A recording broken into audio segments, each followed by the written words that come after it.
এই ভিডিওটা আমার ভীষণ পছন্দের। কেন সেটা তোমরা নিজেরাই দেখতে পারবে। এই লেটুস গাছটা দেখতে পারছো? এই গাছটা আমি খাওয়ার জন্য বাজার থেকে কিনে এনেছিলাম। উপর থেকে পাতাটা পুরোটা নিয়ে গোড়াটা আমি মাটিতে লাগিয়ে দিয়েছিলাম। সেই গাছটা দেখো এই 1.5 মাসে কতটা লম্বা হয়ে গেছে। গাছটাতে ফুলও চলে এসেছে, তাই আমি কেটে নিলাম। এরপরে বাগান থেকে একটা লাল লেটুস তুললাম আর শসা গাছের প্রথম শসাটা তুলে নিলাম। বাজার থেকে শুধুমাত্র 250 গ্রাম সলিড চিকেন কিনে এনেছিলাম। সেই চিকেনটাকে পাতলা করে কেটে লবণ, গোলমরিচ আর পেরি পেরি দিয়ে মাখিয়ে তেলের মধ্যে হালকা করে সাঁতলে নিয়ে লাল লাল করে ভাজা করে নেব।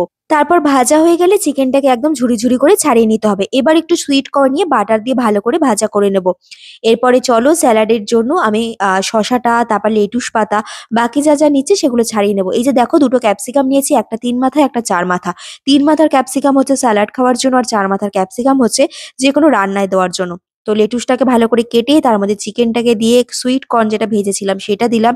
তারপরে দেবো পেঁয়াজ, শসা, লঙ্কা, ধনেপাতা সবকিছু দিয়ে ভালো করে দিতেই দেখছি বাটিতে আর ধরছে না।